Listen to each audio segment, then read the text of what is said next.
Hello प्यारे बच्चों, Lakshman class में आपका स्वागत है। हम लोग देख रहे हैं 12th क्लास केमिस्ट्री का अनसॉल्व पेपर सन 2024 सेट 4 347 जीसी। ठीक है बेटा, तो क्वेश्चन नंबर आज हम 3 सॉल्व करेंगे। सारे के हम क्वेश्चन सॉल्व करेंगे। उससे पहले के सारे क्वेश्चन हम यूट्यूब पे डाल चुके हैं और आप प्ले लिस्ट में जाकर के देख सकते हैं। ठीक है बेटा, तो चलिए स्टार्ट करते हैं। तो पहला जो हमारा क्वेश्चन है तीसरे का एक उदाहरण द्वारा प्रभावी परमाणु क्रमांक यानी इफेक्टिव एटॉमिक नंबर को स्पष्ट कीजिए। हमें एक उदाहरण से समझाना है। ठीक है, तो उदाहरण से चलो इसको क्लियर करते हैं। बेटा ये देखो, हमारा एक उदाहरण यहाँ दे रखा है। ये क्वार्टज कंपाउंड है। ठीक है, तो ये क्वार्टज कंपाउंड है। देखो इसके फॉर्मेशन के समय ये बनना कैसे होगा, मतलब क्वार्टज कंपाउंड बना कैसे होगा, उस समय की बात करेंगे चर्चा। देखो बेटा, ये हमारा है सेंट्रल मेटल आयन। जब इससे H2O जुड़ने के लिए आता है, ये H2O जुड़ने के लिए आता है तो अपना इलेक्ट्रॉन सेंट्रल मेटल आयन को दे देता है। तो अपने इलेक्ट्रॉन सेंट्रल मेटल आयन को दे देता है, जिससे इसके परमाणु क्रमांक जो जेड होता है इसके परमाणु क्रमांक इफेक्टिव हो जाता है। जिससे इसका परमाणु क्रमांक इफेक्टिव हो जाता है, Fe का परमाणु क्रमांक इफेक्टिव हो जाता है, जिसे बोलते हैं इफेक्टिव एटॉमिक नंबर। ठीक है, EAN। फिर सुनो बेटा, क्वार्टज कंपाउंड के फॉर्मेशन के समय, क्वार्टज कंपाउंड के फॉर्मेशन के समय जब कोई लिगेंड्स सेंट्रल मेटल आयन के साथ जुड़ता है तो अपना इलेक्ट्रॉन पेयर दे करके जुड़ता है।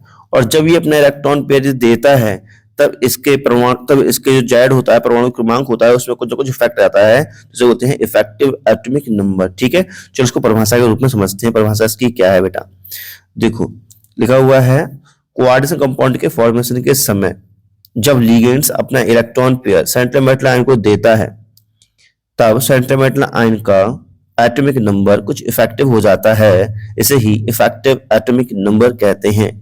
ठीक है, अच्छा इफेक्टिव EAN नंबर निकालते कैसे हैं बेटा, वो देखो इस उदाहरण में समझाया गया है कि EAN कैसे निकालते हैं। ठीक है, तो देखो EAN जो नंबर होता है, EAN नंबर निकालने का जो सूत्र होता है वो होता है, क्या होता है बेटा, सबसे पहले लिखते हैं हम जेड, मतलब उसका परमाणु क्रमांक, माइनस का ऑक्सीडेशन नंबर, बेटा क्या ऑक्सीडेशन नंबर, फिर प्लस का 2 इंटू कोऑर्डिनेशन नंबर। ठीक है, चलो देखते हैं। देखो जेड कितना है, इसका 26 होगा, परमाणु क्रमांक 26, माइनस का ऑक्सीडेशन नंबर कितना है बेटा, प्लस का 2 होगा। तो देखिए प्लस का 2 इंटू क्वार्टज नंबर कितना होगा, क्वार्टज नंबर कितना बेटा यहाँ पे 6 है, क्या होगा 6 होगा। अब हम मल्टीप्लाई करेंगे तो जाएगा 26 माइनस का 2 प्लस का 12। ठीक है, तो कुल मिला के आ जाएगा 36, क्या जाएगा बेटा 36, जो कि क्रोप्टॉन के बराबर होगा। तो वो यहाँ पे सॉल्व किया गया है। ठीक है, तो इस प्रकार से हम EAN नंबर किसी का भी कंपाउंड में निकाल सकते हैं। चलो हम अगली चर्चा करते हैं। अब हम बात करेंगे मोनोहाइड्रिक, डाइहाइड्रिक तथा ट्राइहाइड्रिक फिनॉल क्या होते हैं, इन सभी का संरचना सूत्र भी हमें बताना है। ठीक है बेटा, तो सबसे पहले देखिए फिनॉल होता क्या है।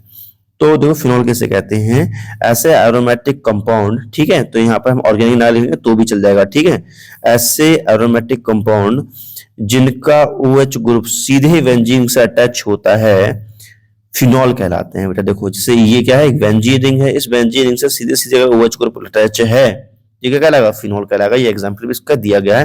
तो फिनॉल क्या होते हैं ये हम आपको एक्स्ट्रा में आपको समझाए हैं।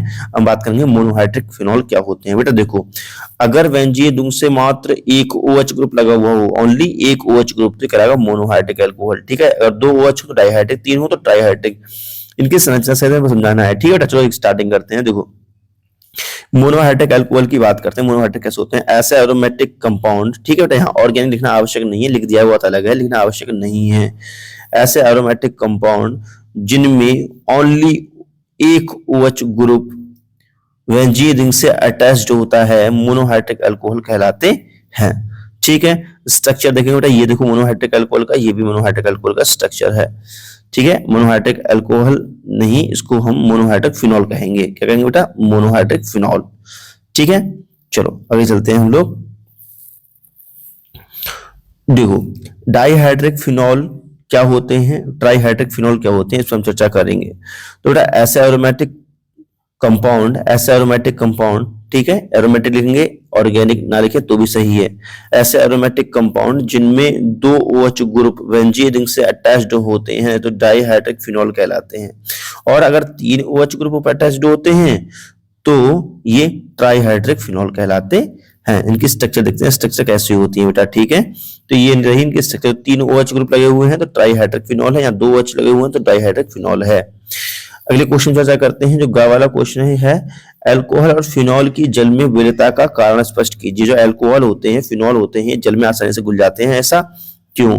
तो सुनो, अल्कोहल और फिनॉल की जल में विलयता बहुत अधिक होती है क्योंकि ये जल के साथ इंटरमोलिकुलर हाइड्रोजन बॉन्डिंग कर लेते हैं, ठीक है। तो देखो यहाँ पे जो हमारा अल्कोहल भाई साहब हैं, यहाँ पे ये है CH3CH2CH2, ठीक है, इस तरीके से है। और यहाँ पे है बेटा OH, ठीक है। यहाँ OH है, देखो यहाँ पे क्या है, हमने इसको OH को ऐसे लिख दिया है, देखो कैसे लिखा है बेटा, यहाँ OH के लिए हमने ऐसे लिख दिया है OH, ठीक है। ये इसके क्या है बेटा, ये इसके लोन पेयर हैं, ये इसके लोन पेयर हैं। अब जैसे वाटर मॉलिक्यूल आता है, वाटर मॉलिक्यूल HOH, ये क्या है, वाटर मॉलिक्यूल, ठीक है। तो यहाँ पे क्या होता है, इनके बीच में हाइड्रोजन बॉन्डिंग होती है इस तरीके से, ठीक है। ऐसे ही मान लीजिए HOH ऐसे लिखा हुआ तो इनके बीच में हाइड्रोजन बॉन्डिंग होती है। तो जो अल्कोहल होते हैं वो अच्छे से हाइड्रोजन बॉन्डिंग कर सकते हैं, देखो ये दिखाया गया कि वो अच्छे से हाइड्रोजन बॉन्डिंग कर सकते हैं जल के साथ में, तो इसलिए घुल जाते हैं आसानी से, है ना। 3 हाइड्रोजन बॉन्ड बनना है यहाँ पर देखो। और हमारा फिनॉल भैया है, ये भी देखो, ये भी वाटर के साथ हाइड्रोजन बॉन्डिंग करते हुए शो हो रहा है, तो हम कह सकते हैं ये आसानी से घुल जाते हैं क्योंकि ये इनमें जल के साथ हाइड्रोजन बॉन्डिंग हो जाती है। अगर इन दोनों में बात करें तो इनमें से अल्कोहल ज्यादा विलय हुआ क्योंकि ये ज्यादा हाइड्रोजन बॉन्डिंग शो कर रहा है, ठीक है।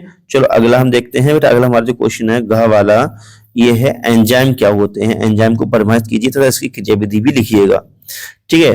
तो बेटा ये एंजाइम क्या होते हैं इनको थोड़ा समझेंगे। देखो आपको पता होगा, जैसे कभी कभार हम दूध से दही बनाना चाहते हैं ठंडों के दिनों में, अगर हमारे लिए दूध से बेटा दही बनाना हो, दूध से दही बनाना हो, तो अगर हमारे पास दही बनाना हो तो कई दिन लग जाते हैं, 4-5-6 दिन लग सकते हैं दही बनने के लिए, ठंडों में जल्दी बनता भी नहीं है ना। लेकिन अगर इसमें मान लीजिए हम मट्ठा डाल दें, कई जगह बेटा क्या डाल दें, मट्ठा डाल दें, तो हमारा दही जल्दी बन जाएगा। तो मट्ठा क्या करता है, रासायनिक अभिक्रिया को तेज कर देता है। मट्ठा क्या करता है, रासायनिक अभिक्रिया को तेज कर देता है, तो ये कहलाता है वायो कैटालिस्ट कहलाता है। क्या कहलाता है, वायो कैटालिस्ट। क्या कहलाता है ये, वायो कैटालिस्ट कहलाता है। वायो कैटालिस्ट का मतलब ये है बेटा, देखो जो मट्ठा है ऑर्गेनिक कंपाउंड है, ठीक है, तो ये वायो कैटालिस्ट हो गया। तो ये जैविक क्रिया को, ये क्या है, जैविक क्रिया को तेज कर रहा है, तो वायो कैटालिस्ट हो गया। तो वायो कैटालिस्ट को ही हम एंजाइम कहते हैं, ठीक है। तो ऐसे हम जो बायो कैटालिस्ट होते हैं बोलते हैं हम एंजाइम बोलते हैं, ठीक है। तो जैसे कि मान लीजिए हम कई बार बीमार पड़ जाते हैं, तो मान लीजिए बीमार पड़ गए या मान लीजिए कुछ अजीब सा फील हो रहा है या पेट में कोई प्रॉब्लम है, तो हम दवाएं लेते हैं। दवा खाते नहीं खाते हैं बेटा, तो दवा जो होती है वो हमारी रासायनिक अभिक्रियाओं, जो पेट में जो जैविक क्रियाएं चल रही हैं उनको ठीक करता है, ठीक है। तो उनको ठीक करने के लिए क्या होता है बेटा, एंजाइम की हमें आवश्यकता होती है, दवाओं की आवश्यकता होती है। दवाएं जो होती है वो भी एंजाइम कहलाती है, ठीक है। तो एंजाइम ऐसे बायो कैटालिस्ट होते हैं जो हमारे शरीर में होने वाली केमिकल रिएक्शन को तेज कर देते हैं कुछ, और जो लेकिन ये एंजाइम जो है खुद ये रिएक्शन में पार्टिसिपेट नहीं करते हैं, खाली ये बायो वाले रिएक्शन को, मतलब जैविक क्रियाओं को तेज कर देते हैं, ठीक है। तो देखते हैं बेटा मैकेनिज्म क्या होती है, ये जो एंजाइम होते हैं कैसे क्रियाविधि क्या होती है इनकी, ठीक है। तो इसके मैकेनिज्म को या इसकी क्रियाविधि को समझने के लिए हमारे लिए लॉग की मॉडल दिया गया है, लॉग की मॉडल से हम समझेंगे बेटा, ठीक है। तो लॉग की मॉडल क्या होता है इसको थोड़ा क्लियर करेंगे। देखो तो लॉग की मॉडल को थोड़ा समझते हैं। देखो बेटा ऐसा है कि हमें ये मान लेते हैं कि जो हमारा एंजाइम है, एंजाइम में कुछ जो वैकेंट जगहें होती है, जैसे ये है, एंजाइम में क्या होता है बेटा, कुछ खुरदरापन होता है या कुछ रिक्त होती हैं, कुछ दरारें होती हैं, ठीक है। तो एंजाइम जो होता है वो सबस्ट्रेट के साथ मिलता है, सबस्ट्रेट का मतलब जो अभिकारक है, अभिकारक के साथ मिलता है। एंजाइम और अभिकारक आपस में मिलते हैं और दोनों एक साथ में मिल जाते हैं, ठीक है। एंजाइम की सतह पर जो अभिकारक होते हैं वो जड़ जाते हैं, फिर क्या होता है, ये दोनों मिलकर कॉम्प्लेक्स बनाते हैं, फिर ये अलग अलग हो जाते हैं, फिर प्रोडक्ट हमारी और एंजाइम अलग प्राप्त होता है। चलो थ्योरी देख लो बेटा, थ्योरी क्या है समझाएंगे आपके लिए। देखो जब सबस्ट्रेट आधार मतलब जो अभिकारक रिएक्शन करने वाला है, जब अभिकारक और एंजाइम के साथ ऐड होते हैं, जब दोनों एक दूसरे के साथ ऐड होते हैं, कौन कौन, अभिकारक या आधार और एंजाइम, ये दोनों एक दूसरे के साथ में जब ऐड होते हैं तब वे एक दूसरे में इस प्रकार फिट हो जाते हैं, तो इस प्रकार फिट हो जाते हैं जिस प्रकार लॉक और चाबी फिट हो जाते हैं, ठीक है। मतलब बात यह है बेटा, जो एंजाइम और जो अभिकारक हैं वो आपस में मिलते हैं तो ऐसे फिट हो जाते हैं जैसे ताले में चाबी फिट हो गई हो, ठीक है। तो इस प्रकार जो सबस्ट्रेट होता है या अभिकारक होता है वो एंजाइम का वर्क करता है, ठीक है। फिर भी कॉम्प्लेक्स, फिर ये जो कॉम्प्लेक्स विघटित होकर के, ठीक है बेटा, तो इस बार क्या होता है, इस प्रकार जितना चाबी ताला की तरह ये फिट हो जाते हैं, फिर इस प्रकार सब्सट्रैक्ट एंजाइम कॉम्प्लेक्स बनता है। बेटा क्या बनता है, एंजाइम सब्सट्रैक्ट ES कॉम्प्लेक्स बनता है। फिर यह कॉम्प्लेक्स विघटित होकर के प्रोडक्ट का फॉर्मेशन करता है और एंजाइम जो है वो फ्री हो जाता है, दूर हो जाता है। ठीक है, तो इसको समझने के लिए तो डायग्राम समझते हैं। बेटा देखो, जो हमारा एंजाइम है, जो हमारा सब्सट्रैक्ट है, आपस में मिलकर के ES मान लेते हैं, कॉम्प्लेक्स मान लेते हैं, फिर क्या होते हैं, प्रोटीन अलग हो जाते हैं, प्रोडक्ट इनका बन जाता है ये इनका प्रोडक्ट रहा और एंजाइम प्राप्त हो जाता है, जैसे डाला था वैसा वैसा ही। तो बेटा देखो, ये हमारा सब्सट्रैक्ट है, मतलब यहाँ पे ये रिएक्टेंट है हमारा, ठीक है, अच्छा एंजाइम में ये आपस में मिल गए, जैसे मिल गए जैसे कि जो ताला है, ताले में चाबी घुस गई हो। ठीक है, उसके बाद क्या होते हैं बेटा, ये कॉम्प्लेक्स का फॉर्मेशन करते हैं, ये कॉम्प्लेक्स बन गया, फिर अलग हो जाते हैं, ये हमारा एंजाइम, ये हमारा प्रोडक्ट। देखो पहले कैसे था, पहले ऐसा था, ऐसे कलर का था, दो ऐसे कलर का हो गया है नहीं है। तो बेटा ये देखो, पहले क्या था, क्रियाधार था या फिर अभिकारक था, देखो प्रोडक्ट की फॉर्म में ये निकल करके आया है और हमारा एंजाइम जैसा का था वैसा ही का वैसा ही अलग हो गया है, इसमें कोई परिवर्तन नहीं आता है। ठीक है, तो हमारा जो नेक्स्ट है बेटा चौथा, जो थोड़ा बड़ा क्वेश्चन है वो देखेंगे नेक्स्ट वीडियो। नमस्कार, जय हिंद, वंदे मातरम, बाय बाय।